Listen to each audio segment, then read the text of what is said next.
مگر سب سے پہلے یہ تسلیم کریں کہ یہ اقلیت ہیں اور غیر مسلم ہیں۔ میرے صاحب کہتے ہیں اگر میں 1 کروڑ اشتہار بھی شائع کرتا نا اور پورے وثوق سے اور قوی دلائل کے ساتھ اپنا مسیح موعود ہونا ثابت کرتا تو کبھی بھی وہ اشتہارات اس قدر اثر نہیں پیدا کر سکتے تھے جتنا اس شہید نے کر دیا ہے۔ کس نے؟ عبداللطیف۔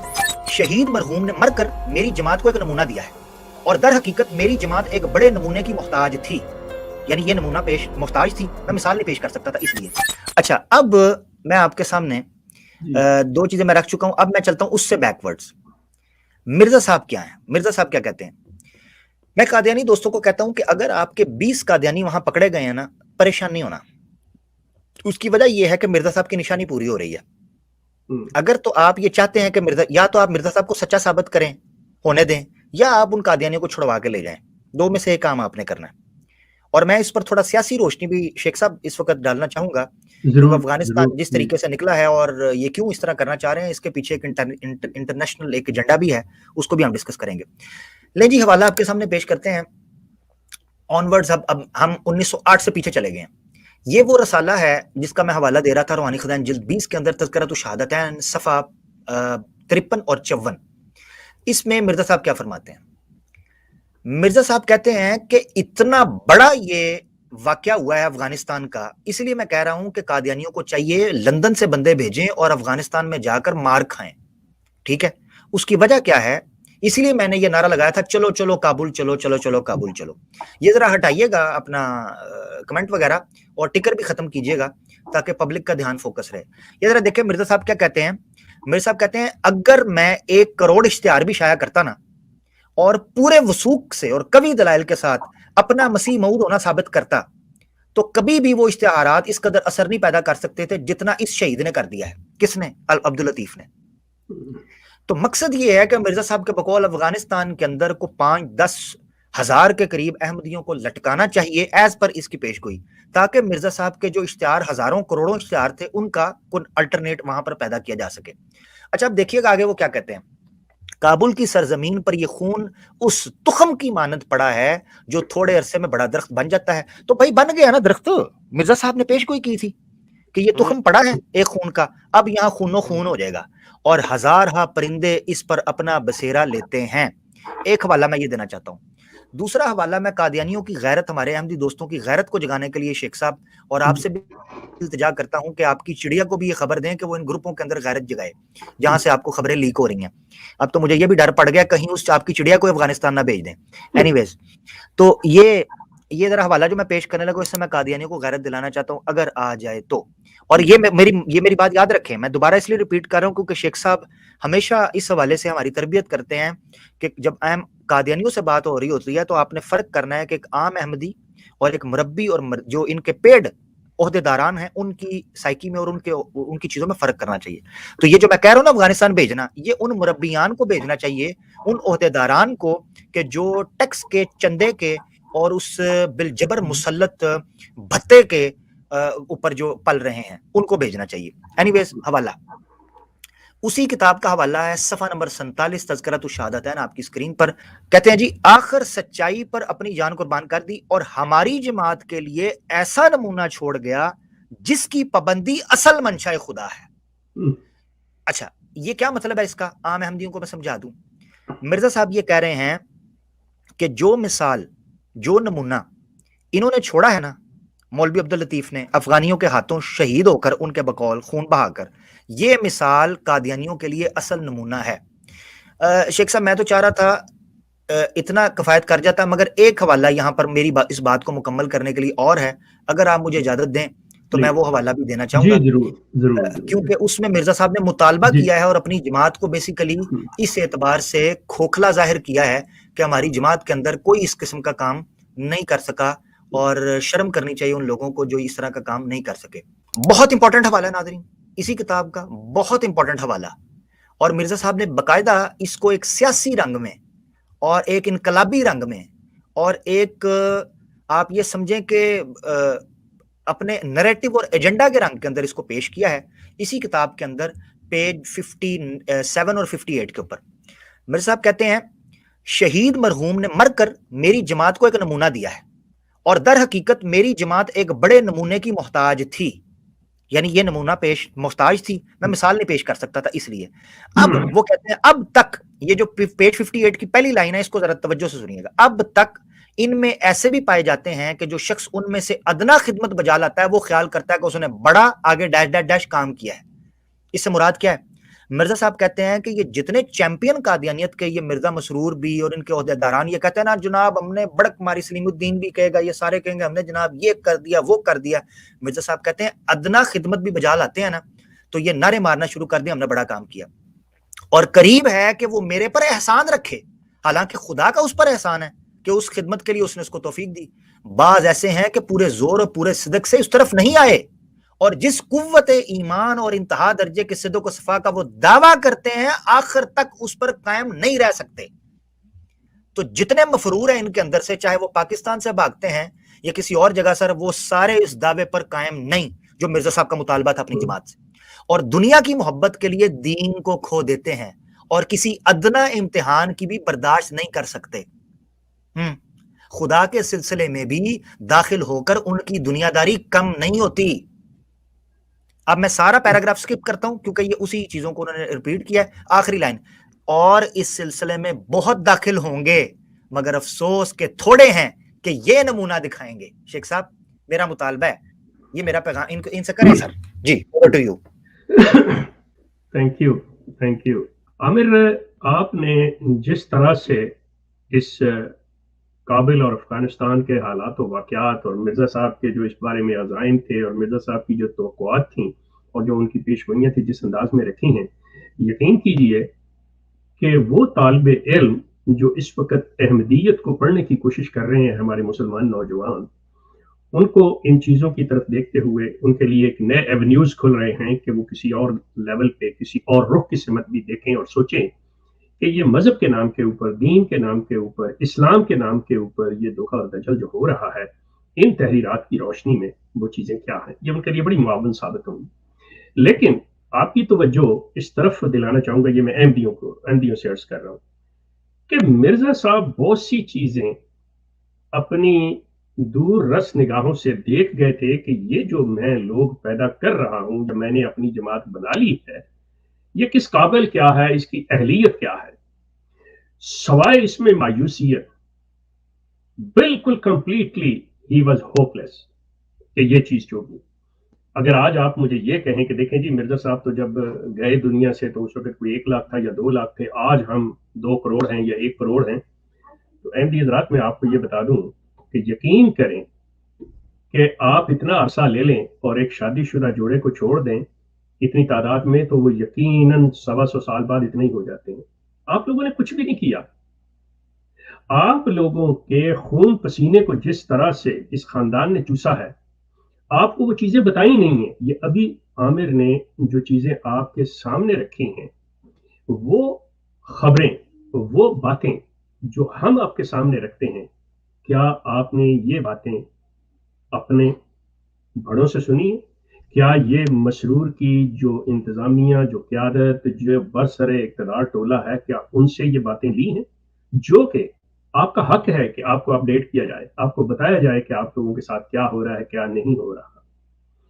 یہ لوگ آپ کی جانوں کے ساتھ تو کھیلتے ہیں. مجھے یہ بتائیے کہ کتنے آپ کے احمدی مربیان ہیں جو قرآن کا مکمل علم رکھتے ہیں. یقین کریں کہ آپ کے مربیان کو صحیح عربی نہیں پڑھنی آتی. اب میں یہاں پہ خلیفہ کا نہیں ذکر کروں گا کہ مسرور کو نہیں، وہ بیچارہ تو اسکول اور اس فیلڈ میں گیا ہی نہیں نا. اس کو تو خاندان سے وہ جس طرح سے ایک پپٹ کو بٹھا دیا جاتا وہ ہے. اگر یہ کسی حوالے سے بھی اس بچے نے دینی تعلیم حاصل کی ہوئی ہوتی تو پھر بات تھی. کل مجھ سے ایک احمدی بات کر رہے تھے جو کہ بڑے مطلب سنجیدہ اور سارا کچھ یہ جانتے بوجھتے، وہ کہنے لگے کہ ان کے اندر یہ سوال ہے جس طرح ہاتھوں میں کھیل رہے ہیں. تو میں ان سے بات کر رہا تھا، میں نے ان سے کہا، میں نے کہا دیکھیے بات سنیے، جو پہلے ان کے خلیفہ گئے ہیں نا، ان کا اپنا کچھ تھوڑا بہت علم تھا. مثال کے طور پہ مرزا محمود تو خیر بیچارہ، ان کی ایک کوٹیشن میں نے اپنے فیس بک پہ بھی دی تھی کہ میں پرائمری فیل ہوں.